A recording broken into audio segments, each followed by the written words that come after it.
Oh, you follow me? I follow you. I follow you, Makazi. Happy Christmas. I know that the same to you. You don't know more. You know, I shine. My dear. You are feeding my Jehovah. This is the period of us to shine. My season to shine. I dress to kill. I'm the most beautiful. I'm the most beautiful under the whole world. Yeah,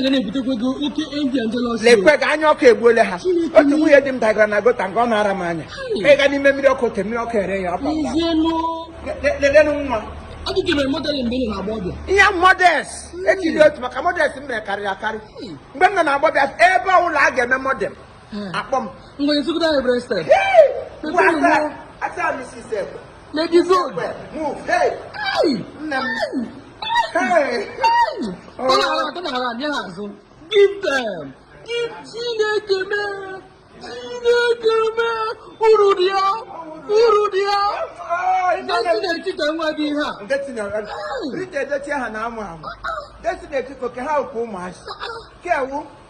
Ancient and model. Oh, ancient and model. Give them.